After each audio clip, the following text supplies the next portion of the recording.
We've got an absolutely brilliant guest on Uncommon Sense today, Alex Finn. Kind of to stand out, be yourself, don't pretend to be someone you're not. How different is Alex, who's sitting in front of me here, to the Alex that we saw on the show? Alex was a contestant on Series 14 of The Apprentice back in 2018. Yeah, no, the 5v1 take did say with regret, but they cut that part out. Oh, did they? How long do the tasks actually take? Because obviously we see them in half an hour, 35 minutes. The boardroom is one whole day. If you've ever been in trouble at school and your heart's just going mental, you get there around 9 o'clock in the morning, you sit in complete silence and you're looking around at the other sort of 14, 15 people, you're just planning ahead. If this goes wrong, who am I going to throw under the bus? It's gone right, and we're celebrating with. I'm then going to ask him about his new business, Shiftworks, which is a co-working space based in the northwest of England. So in a way, you've almost gone the opposite way of people who could work from home are actually choosing to come and work in the offices. That sort of perfect storm of people want the freedom to choose where they want to work. And I'm also going to ask him about, if I was a young entrepreneur, or for any young entrepreneurs out there, what advice would he share with them to start their own businesses? What would you say is your uncommon sense? Number one piece of advice would probably be... I hope you enjoyed the conversation.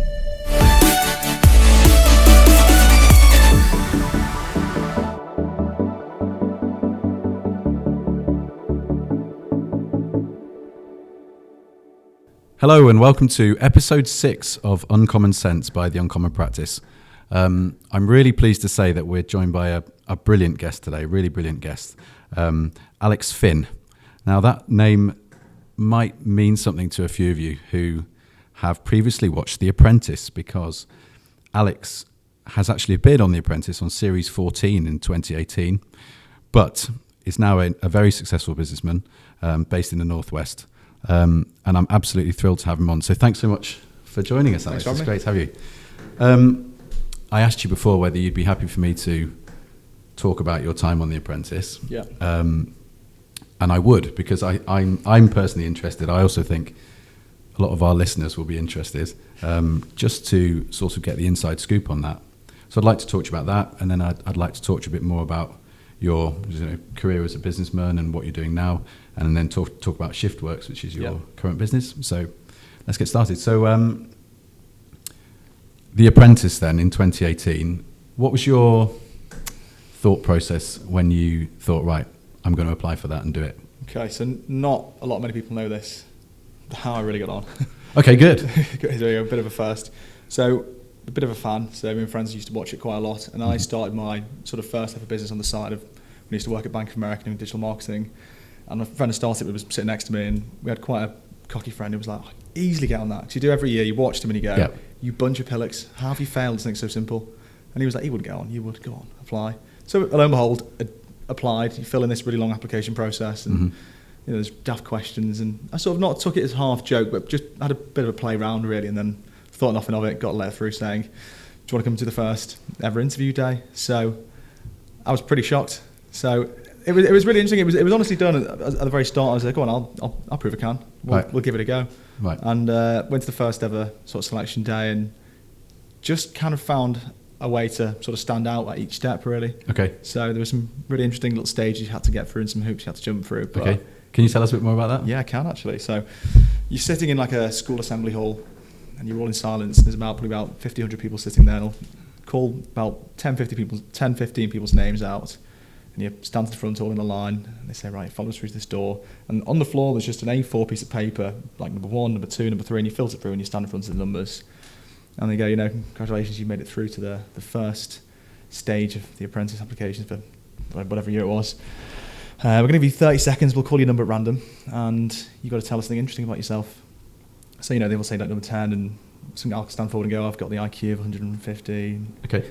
And I think, okay, fair enough. And someone else, I used to be a GB athlete. And then I was thinking, what the heck am I going to say? Right. And then just to call back my number, and I said, when I was 11, so I was in year 6. Year 6, yeah. There was a conker competition with the whole school every year, and the headmaster always used to win. So I took my conker home, filled it with epoxy resin, and beat the whole school, just cheated in this conker competition and won it. And they found it quite funny. So, but it was just things like that. It wasn't taking it too seriously. It was always just quite lighthearted, jovial, and I got through to that stage.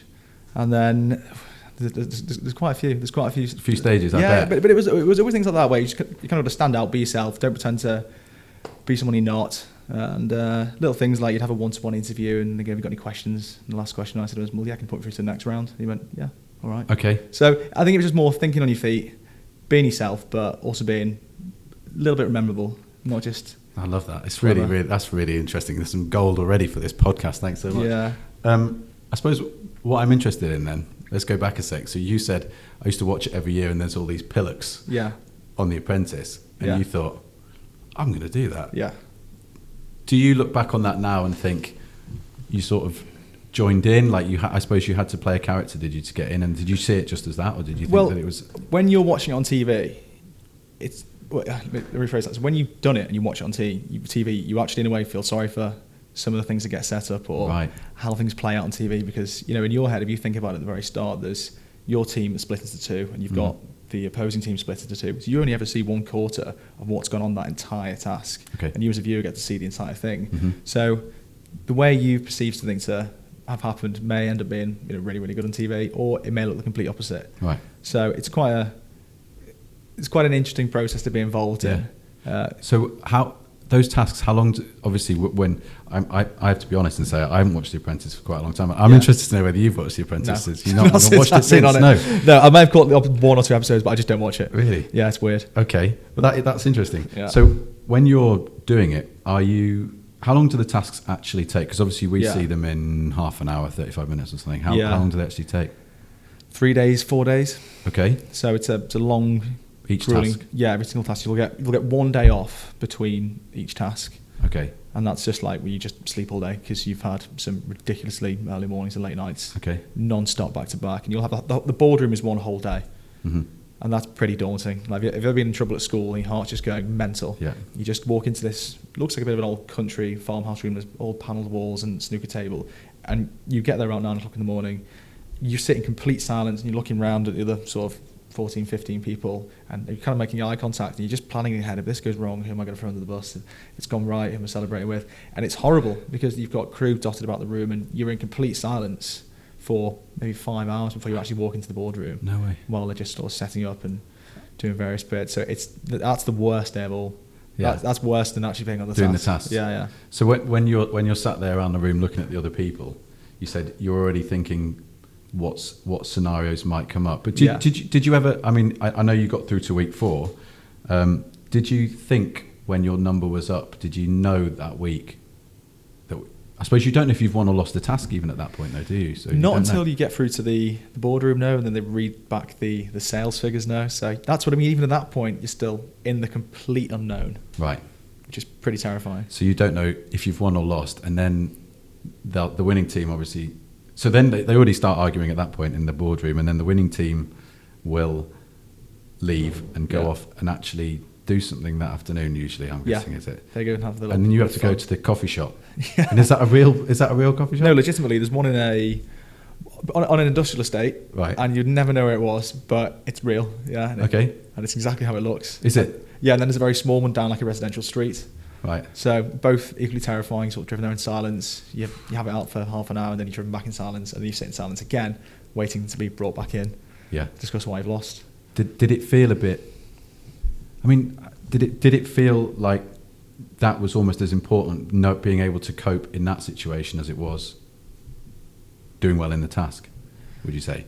So I guess where I'm going is, you could perform not great in the task, but then if you're able to then argue your case well enough in the boardroom, then you were probably going to be all right. Yeah, I think that does play into it. Okay. I think it does. I think, again, another little sort of sneak preview here is, when Lord Sugar pulls off his one-liners and you think, that's really clever, how have you thought of that on the spot? He's got an A4 piece of paper here. No. You can see all the highlighters in yellow. It'll be like Alex, and there'll be 4 bits of highlighter, Coyote, 4 bits of highlighter, and he's just reading things off it. So he'll be given basically a report on what's happened. And you might have a report from the crew, he might get a report from, his like left and right hand people. So you have the element of being able to win it back if you can stand out for some reason, but you may be fighting against this sort of already gathered opinion of how the task went and where its downfalls were and who really sort of helped pull it off. Got you. So when you are actually fired, and you probably don't want to dwell on that bit, to be fair, but when you are fired, is it done in one take? So you genuinely are fired at that time, or do they wouldn't have to do that multiple times? Yeah, no, 5 in one take. Did say with regret, but they cut that part out. Oh, did they? Yeah, they went, it's with regret, Alex. You're fired. And obviously, you only see that you're fired. I thought, this is nice. You want the with regret bit, don't you? I know. So then you get thrown in the back of a taxi. Okay. Yeah, so they give you, it's a shame I went, blah, blah, blah. Then they throw you in a hotel room with a burner phone so you can call home. They shove one number in the phone. Right. And then the next day, then you can go back to the house, collect your stuff. Everyone else is kept in the garden, so you can't even say goodbye. Okay. And you actually gather your bags up and then you're out. So it's a pretty cutthroat end.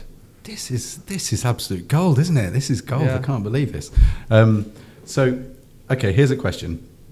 How different is Alex, who's sitting in front of me here, to the Alex that we saw on the show? Honestly, I think I was quieter on the show than in real life. Okay. The interesting thing is, and I can't speak for everyone, I can't speak for people who have been successful and haven't been successful, but I think if you get on the show, my downfall was I tried to get on the show, not try to win the show. So my almost challenge to myself was getting on. Once I was on, it was a bit like a rabbit in headlights. And I was 21, so I was the youngest ever lad on it in 14 years at that point. So you've got to stand out, and you have to be that provocative, loud person, be it if you're right or wrong. You have to be noticed, you have to get the airtime. Because effectively, it is a business. You've got the crew and the producers here who want you to make good airtime. And if you're just being quiet or just getting on with your work, you're not good for the TV, basically. Mm-hmm. So I probably was a bit too quiet. So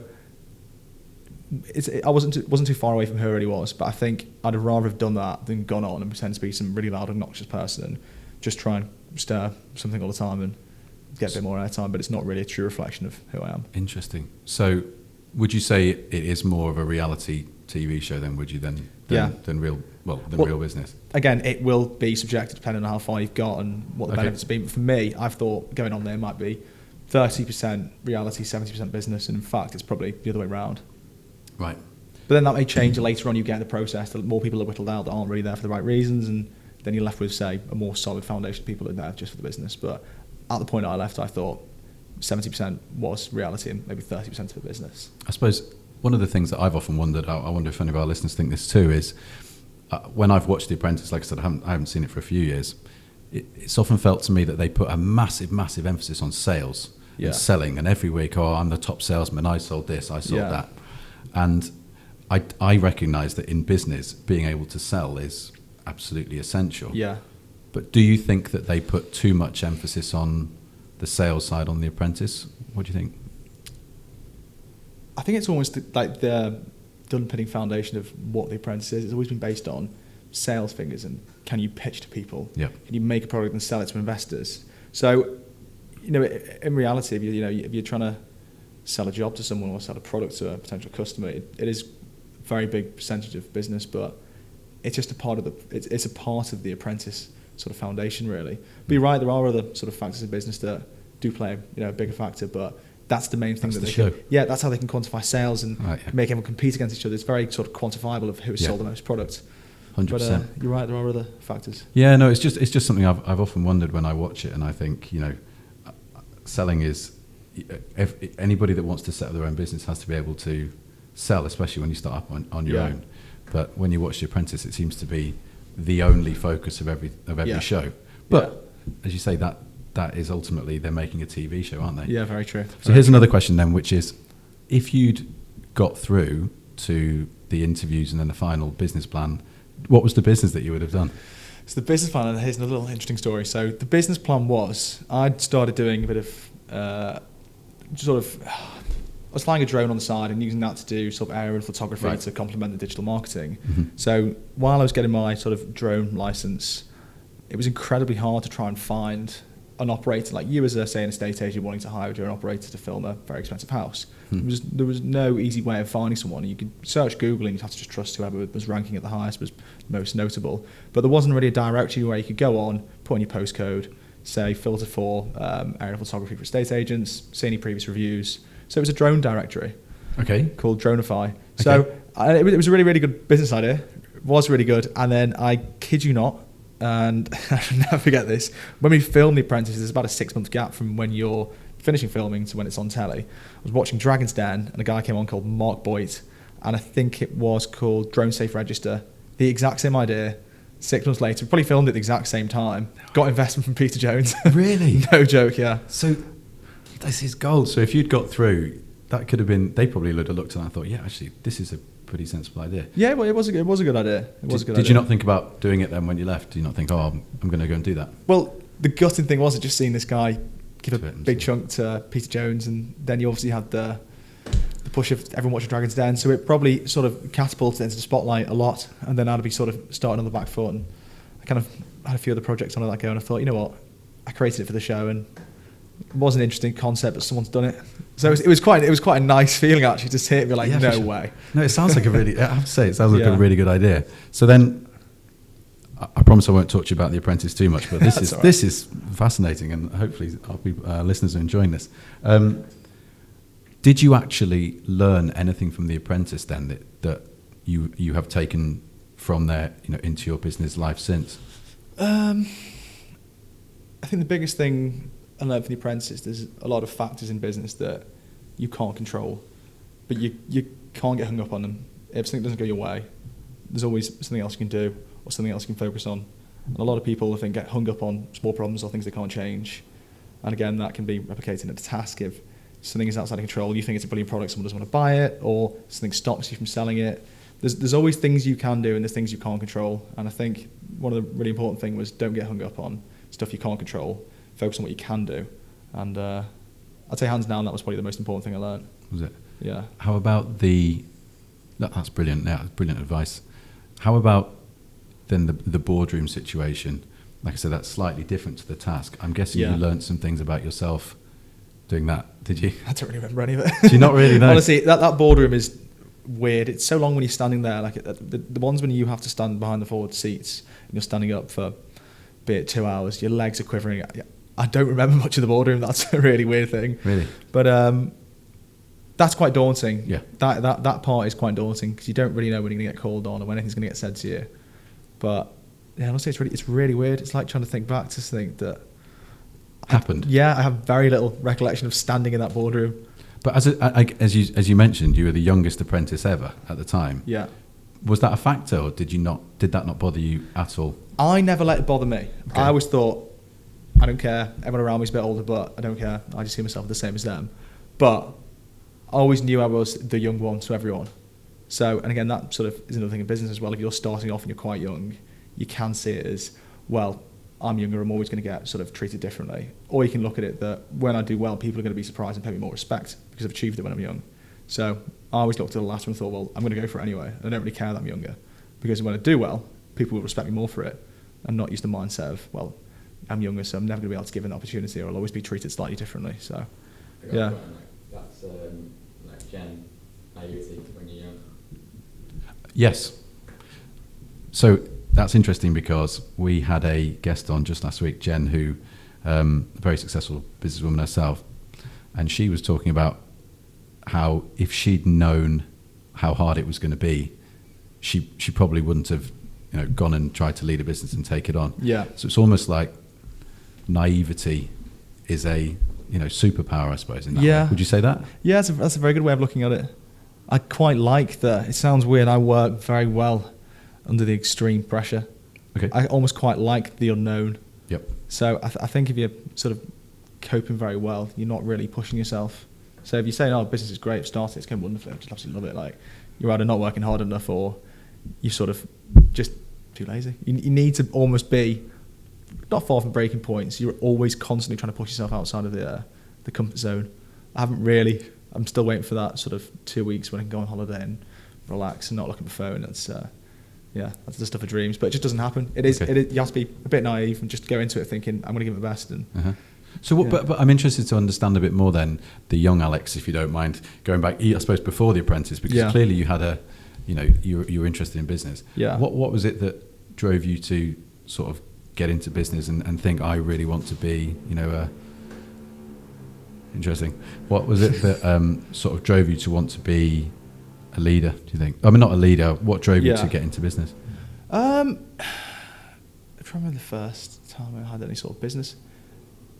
I mean, I remember being maybe 13, 14, and I was buying, I won't say which brand, but fake headphones from China. Okay. Like boxes of 100 of them and then selling on eBay under my mum's PayPal account. She was going mental.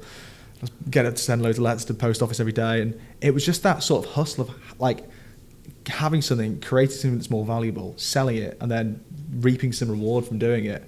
And it's weird. I've done a million different jobs, like KP jobs, paper rounds, working on building sites. And this is all before I could even legally work.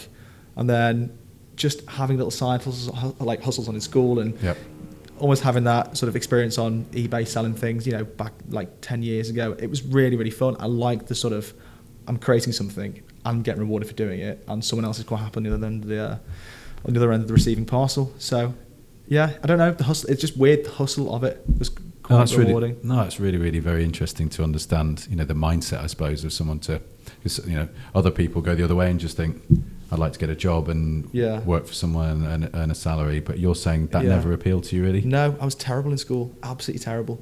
Well, I was the trouble kid that would just scrape through enough so you couldn't like tell them off too much. But I've never revised, and this isn't good advice, by the way. So please, anyone listening, don't do this. No, but I suppose anyone listening who's in that situation at school, perhaps, who's thinking, I'm not. If you're not enjoying it, and there's a reason you're not enjoying it. It's because you're not actually doing what you found that you really like. I really liked selling something and turning something from from £1 to £2. But there's a lot of people out there that maybe are in that situation in school where they don't enjoy it, but they don't know why, and they're just not enjoying school, and they don't really know what the next step in the career is, and maybe they're being sort of pushed to go to university or go to college. But again, I finished when I was 16, did 1 year of sixth form, dropped out, and then went straight into an apprenticeship. Okay. And that was my sort of pivot then to earning my own money, getting real world experience at 17 years old, to then wanting to start my own business on the side. And that really, really, really helped me, because I was that close to just going to uni because everyone else went. I think it's quite important that you sort of step back and go, my parents may like me to do X, or my career advisors push me to do Y, but what do I really want to do? What do I actually enjoy doing? I think that's more important. That's really very interesting. So it reminds me, we had one of our directors, Heather, came on, and she did the same thing. She didn't go to university. She went straight from school straight into working, an apprenticeship, if you like, at an accounting firm, and the exact same thing. She university was the done thing, but she wanted to just get straight into working, and look where she is now. She's running her own business as well. Yeah. The other thing that is really interesting that you said, I think, is that almost like education, if you like, teaches us to conform. It's like if you can conform and follow the process and learn the facts and learn the figures at school and do well in the exams at the end, you'll do fine. And I think what you're almost saying is that by not conforming, being willing to sort of almost take a risk and be different, that's actually been almost a benefit to you. Yeah, definitely, 100%. I think just almost being less adverse to risk, say most people, I've sort of utilised that and maybe explored different jobs or different businesses or set up new ideas that maybe if I'd sort of conformed more and just gone to university, I wouldn't have had the opportunity doing. And I say, when I worked at Bank of America before I quit to go on the Apprentice, it was almost, it's very hard in that situation. If I was sort of less sort of risk taking, I may have said, you know what, I'm going to stay working here. Yeah. It's a great opportunity to be offered to go on, but I'm comfortable. I've got a pension, I've got a salary, I've got company benefits, I've got a really good job. I'm not going to risk it. But it's that, what clicks in your head and goes, go on, risk it all, quit your job. I don't know. And I had one parent who was saying, do it, best opportunity ever. Just, you can always get back to it. Just give it a go. And the other one going, you're mental. Why are you going to quit? Yeah. Like, you have literally been there 11 months. You've just got your dream job. Why are you going to quit?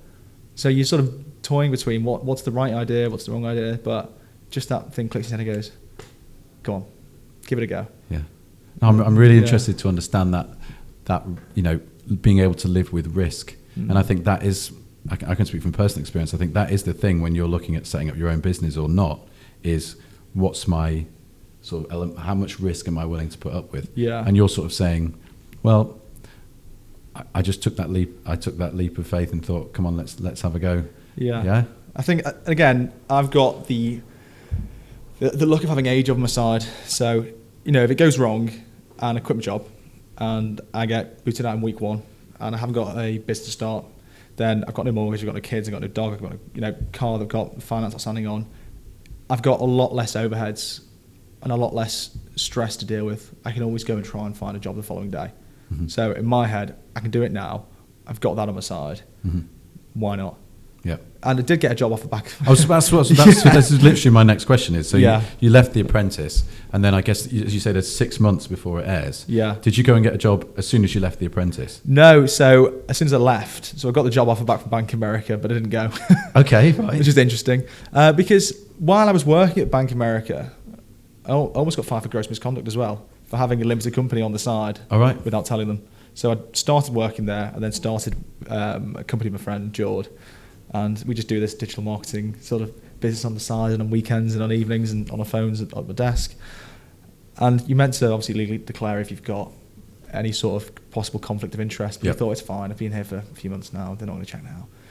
So we did the digital marketing thing. And then after The Apprentice, I thought I'm going to take this full time now. Right. And that became my sort of full-time job. I just started onboarding more and more clients. Yep. And eventually it sort of got close to what the salary was at Bank of America quite quickly, and I thought, okay, well, I can quite comfortably say this is worth doing now. And it was quite exciting and new. Yeah, definitely. It was on my own time. If I wanted to go to bed at 11 o'clock in the morning, I could do. Not that I ever did. But I'm saying your time is exactly what you could do with it, which is, again, quite risky if you haven't really got the sort of mental strength to say you're going to have to sit down now and carry on working all day and late into the evening. But, it was quite empowering having your time to decide what you wanted to do. Were you, I suppose, you knew what was coming down the line with The Apprentice sort of 6 months later. Did you tell people, just to let you know, this is coming down the line? No, you weren't allowed to tell sworn to secrecy. My Jordan business partner had to sign an NDA. My girlfriend Beth did. Family members that I did tell had to sign one as well. The rest of the family members and all my friends, I was in America. I just moved job with Bank of America. Literally just vanished. So it was complete blackout. No one knew where I was. My phone, literally when you get there, your phone goes in a Ziploc bag and you don't see it until you leave. Right. You can't even watch much TV or read a newspaper. Yeah. Wow. That's fascinating. Yeah. So did you use The Apprentice then? Have you found that it's helped you or hindered you since you've left? So in my opinion, the two main and probably one of the only reasons that The Apprentice has been incredibly beneficial is it sort of forced me to think and pack in a full-time job to go on the show. Right. And secondly, the factor of when I walked in there trying to, as a salesman, try and sell my digital marketing services to someone I'd never spoke to before, it gave me that slight upper hand of, you're not a complete stranger. Oh, you recognise you've been on The Apprentice, you're that lad from the world. All right, we'll give you a chance. And that was really, really beneficial. That was a foot in the door in a lot of places that, would have been a real challenge to win without. Never gave me the work straight away, but it just gave me that foot in the door to start the conversation with them. And then everything after that is, was actually, did I sort of live up to what I could speak about. If I said I could do your digital marketing for you, could I really do it? But it just helped me get in the door really and start the conversation with people. So they're the two sort of big wins from it. That's really interesting. So then you did the digital marketing. How long did you do that for a few years afterwards? I've got a feeling it was about two and a half years. And then you now are the director of a company called Shiftworks. Yes. Would you like to tell us a bit more about Shiftworks? Yeah, so Shiftworks was started, again, from my kitchen table. I was working long days on a kitchen table at my house, never left. And I just missed... I had what everyone has had recently with COVID back in 2019. Before, I was sitting there, maybe even longer actually, can't remember what year I went on. 2018. 2018, there you go. So I was sitting at the kitchen table, isolated, after doing it for 6 months, and it was pretty boring. So I spoke to a friend, Scott, who was renting like a 2-person, really small office in a solicitor's firm in Hoylake. Like I said, look, can I share an office with you? Like, I'm hating it at home. He's like, yeah, come in, that's fine. And I think we were there for about a week or 2 weeks. And the plan was I was going to share it with him. And then the lady who was in there just decided that either she was going into liquidation or couldn't afford the rent, but was going to leave.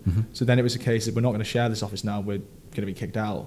So we ended up somehow persuading the landlord at the time to say, well, can we use your capital to refurb the office? We'll then divide up into smaller units. We'll then sublet those offices out and we'll get somewhere to work for free. That was your motivation behind it, was it? Okay. I want to see people again. I'm sick of working on my own. So we sort of created it all, and I think it opened 6 months before COVID started. Because I always remember this very defined timeline. We had 6 months since when we opened the door to the day on like March 19th we had to close. with the COVID regulations, and we filled the space. And then at first we did it for just like we decided we'll do it for, a percentage of the net profit. So we were getting a return off it as well, and we got somewhere to work for free. And there's some really cool businesses around us, which was great. So that's how the first one sort of started off, a genuine need for human interaction and a place of work that was quite enjoyable to be in. So you were still doing the digital marketing, yeah, but almost testing the theory of the business in a sense, yeah, not risk free, but as you say, you had a good conversation with the landlord, yeah, and then you were sort of testing the concept out. And I guess it's at that point you thought, hang on, this has got some legs. This is a really scalable business where, if I have a busy day and I forget to sit down and do 2 weeks worth of social media posts and planning, I can't scale me. Yep. But if I get the concept right and I create the space that people want to work in, I can scale that a lot easier than trying to hire a few more staff, and someone's going to have to do the SEO, someone's going to have to do the digital marketing, I need a photographer as well, I need a web designer. I thought I can see how this can scale, and it was almost by mistake, but that's, in my opinion, I think a few good businesses are created through like a hobby or a passion, or like a genuine enjoyment of said topic, and sometimes you fall into a bit of a business, quite similar to the Airbnb business. Yeah. I was again renting with 2 friends, and after two and a bit years of living there, they said, look, we're going to move home now and save for a mortgage. And I thought, I don't want to go home. Okay. I really don't want to go home. Yeah. So then I sublet the house out with permission for the landlord. Yep. And then move either to my girlfriend's or home for a week or 10 days a month, and then live there for free. And then it earned me money as well. And thought, hang on. So it's sometimes not just trying to chase the money, but almost trying to chase like a genuine solution to something. And I think that's the key thing for me is, we always talk about, I work in marketing as well, and we always talk about, you need to understand your clients and understand who's going to buy from you. Yeah. And in a sense, you were the persona of the person that was looking for that space. So you could tap into that exact sort of need and desire for wanting. Yeah. I'm thinking of Shiftworks in particular, but also with the Airbnb business, you could tap into what people really needed. Yeah. And then create a space that almost worked for you. Yeah. Is that right? Precisely. It's like a script in my head. If I was to speak to myself and say, why do you want to join Shiftworks? Well, I've worked at my kitchen table. I'm just sick of hearing the washing machine go off, procrastinating, not seeing anyone throughout the whole day. I'm missing just making a coffee next to someone, asking how the weekend was. And it's just a bit isolating. Mm-hmm. And near every single person that has joined the co-working space in Hoylake and Chester has sort of almost repeated that back to me of some sort of, they've had the delayed I had it, and then everyone was forced to work at home through COVID, and then the honeymoon sort of period wore off, and then it's, hang on, I do miss the interaction here, but I don't really want to drive 45 minutes in the car to work, so where is the middle ground? And I think that's where sort of Shiftworks comes in for quite a lot of people. That's interesting. So have you got a view on the way that, so obviously I'm talking about sort of hybrid working is now post-COVID, post-pandemic is now much more accepted in businesses and companies. Yeah. Would you say that has been good for you, or is it not a factor? I mean, in a way, you've almost gone the opposite way of people who could work from home are actually choosing to come and work in the office. Is that right? Yeah, I think it's been very, very good for us. Okay. I think you've got that sort of perfect storm of people want the freedom to choose where they want to work, but they don't want to have to be forced to drive all the way to the office. But the employers know that they need to provide some sort of professional services, e.g. they need to be able to have a meeting room, they need to be able to have meetings, meet clients, have a desk, know there's going to be Wi-Fi that's going to be working, and somewhere that's going to have tea and coffee. So they're then thinking, well, I've got the overhead to this entire building, or I've got a desk, or I've got 10 desks for 30 employees to rotate on. So you've almost created that perfect situation that works for people that want to pop in 1 day a week, or someone who wants his dual monitors and his computer set up on his desk. It doesn't matter. And you've got the person who's paying for the other end of it, who's saving a lot of money on rates and overheads that they'd have to, pay to have a 30-person office just in case everyone came in. Mm-hmm. And chances are, out of 365 days, bar a few days, the entire office is not full. So it's a perfect situation for both sides, both the end user and the person who would have the expensive building. And are you looking to? So you said it's scalable. So you had the premises in Hoylake. Yeah. And you've grown since to some more places, is that right? Yes, we've done 2 in Hoylake. We did 1 in Moreton on the Wirral as well. Okay. And we've now got the flagship one in Chester, which is the latest one launched September last year. Okay. And how are you planning to scale the business further now? Well, it's a bit of a unique proposition where it's run by the people within the space. So there's no front desk receptionist sitting there welcoming people in. The idea is it works on referrals. If you bring people in, you get a kickback as well. And the idea is that we should have one member of staff who will rotate each day for each location, making sure everyone's okay, that you've got, all the equipment you need, all the facilities are working, and everyone gets on board that day who wants to join. In my opinion, that's the best way of doing it. You're giving sort of people the space. It's their space. You look after it, but it's yours. But you're not having the expensive overheads of a standard office. Mm-hmm. So I think that's a bit of a USP. And ideally, I'd like to try and get up to 5 if we can within about 12 months. That'd be quite nice. It sounds like it's quite achievable, to be honest, from where you guys are now. Definitely. Where you started. Yeah. That's a really, really interesting business. I'm keen to, sort of for the final part of this podcast, to talk to you a bit more about leadership and your role as a sort of business leader now. So we've covered the Apprentice and your business. So are there any business leaders that you look up to now? It's weird. The only one, I said there probably is others, but Elon Musk's always been someone that I've looked up to and thought, you've kind of thought not outside the box, but you've invented a new shape that you're thinking outside of. It's just insane what that man has tried to achieve, and sort of does blow my mind away a little bit. You've got Neuralink implanting sort of microchips into people's heads. That on its own is insane. But then he's just sent, I think this morning, someone to the International Space Station. Well, right. Multiple people again, just launched another rocket today to International Space on the rocket he's made. And then you've got Tesla, one of the biggest automotive companies in the world. And this is just one single human being that if one person had achieved that, it would be incredible. Yeah. And he's done it multiple times in multiple different, really hard to succeed industries. Yeah, and I think, thinking about what you said earlier on this podcast about risk and being willing to take a risk, I think one thing that I've admired in the past about Elon Musk is he just seems to be willing to embrace failure. Yeah. So he's not afraid of saying, well, I'm just thinking of the last rocket that he sent up, which, failed. Yeah. But they don't take that failure as, catastrophic end of the business. They see that as, what can we learn from that failure? Would you say that that's a bit what, how you are now? Yeah, 100%. And I'll give you a really good example. So NASA and Elon Musk, SpaceX, they've got two different ways of sort of testing if this thing's going to work or not. NASA will build a rocket and then they will go over it again and again and again and again and again to make sure nothing goes wrong when they launch it. Whereas Elon Musk will launch the rocket and explode and go, right, we'll fix that. He'll launch it again. We didn't see that, we'll fix that. He'll do it again and again and again and launch as many rockets as possible until it doesn't blow up. Mm-hmm. So it's a very different way of doing it. Make sure there's never a problem before you do it, and just do trial and error. Do it, learn from your mistake, do it again. Now, when I started my drone business, I had another partner called Alex, and I remember saying to me, look, you're trying to run here before you can walk. But in his head, he wanted everything done in a line, ducks in a row, before he even walked out the door and tried to get a client. Where I was like, we'll go out there, we'll find a client, and we'll figure out everything else we need to make sure we win that job on the fly. It's not trying to fake it till you make it. It was that we are capable of doing it, but let's just get out there and do it. Mm-hmm. And they're sort of two different ways of, both work. But I'm more, let's just go out and do it. No, that's really interesting, because I'm reminded of an author I've read a lot, a marketing guy called Seth Godin, and one of the things that he talks a lot about is just ship it. And that's exactly what you've just said. If you've got an idea and a product, don't wait until it's absolutely perfect, because otherwise you'll be waiting and you'll never launch anything. Is that your view on business, would you say? 100%. You can't sit still and just wait for everything to be a perfect scenario. Just do it and then just try and learn on the fly.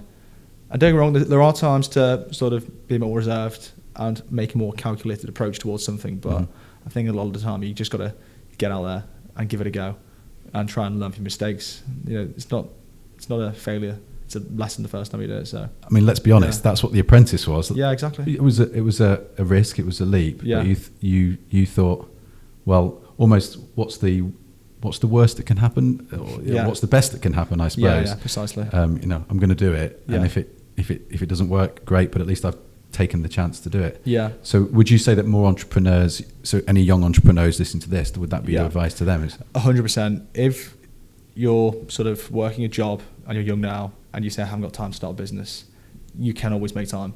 If it's a small online e-commerce business and you just find something you can drop ship from a wholesaler in China and you set up a Shopify website, it doesn't take that long. You could limit it to make sure you're never sort of overburdened with it.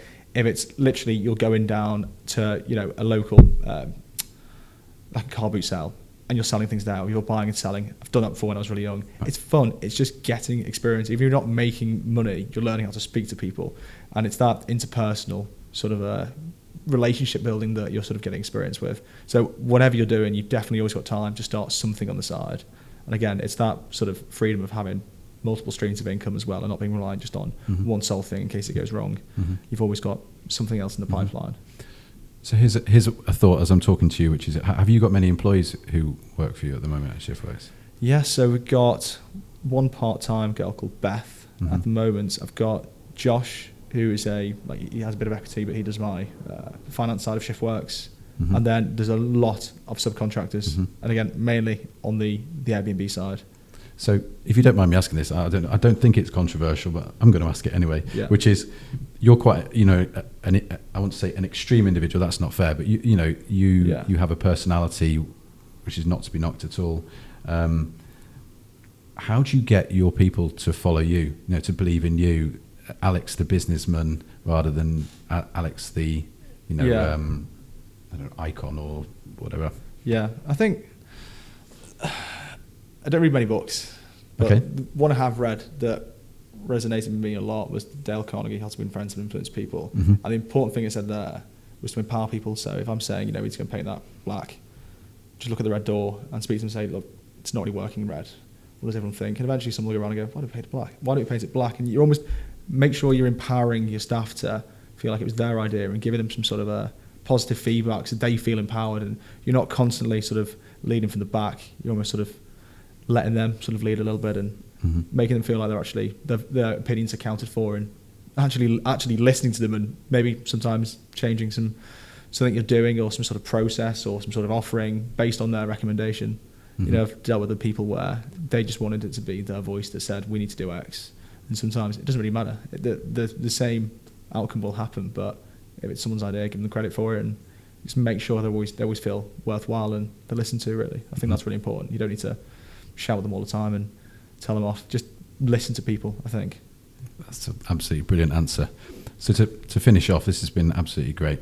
The title of our podcast is Uncommon Sense. Yeah. So every week we ask our guests to finish, you know, on what sort of uncommon sense they would share with other business leaders. You've shared some unbelievable nuggets today, but if I had to put you on the spot, so apologies for doing this, what would be, from your, you know, career time on The Apprentice, whether it's being a businessman, if you had to share one thing with a business leader or other entrepreneurs out there today that you couldn't type it in on ChatGPT and say what makes a good leader sort of thing and it would spit something out, what would you say is your uncommon sense? Number one piece of advice would probably be, and it sounds proper cheesy, just to go out and bloody do it. Like, I think there's a lot of excuses out there. I can make an excuse later why I'm not going to go to the gym, and it's because I'm lazy. But I could say, you know, X, Y, Z. Just go out and do it, and don't make so many bloody excuses why you can't do it. I've heard a lot of excuses from a lot of people that, you know, aren't really a real reason, and it's almost fear. You don't want to fuck up. Sorry. That's fine. Go for it. No, you don't want to fuck up. Sometimes you just got to go out there and fuck up, and then learn from it, and then it's a brilliant lesson. Just go out and mess up, basically. Go out, make a massive error, and you'll learn something really important from it. This has been a brilliant conversation, and I can't thank you enough for coming on our podcast today, Alex. And I would implore anybody who's out there who's listening to this, working from home, who's looking for somewhere to work, definitely look up Shiftworks. When I had a look at your interview on The Apprentice, I wasn't sure exactly what we were going to get today, but I can tell you it's been an absolutely brilliant conversation, and I really hope that other, if you don't mind me saying, younger entrepreneurs out there will take a lot from it. So really thank you so much for coming on Uncommon Sense today. We really appreciate it. Thanks for having me. Thanks.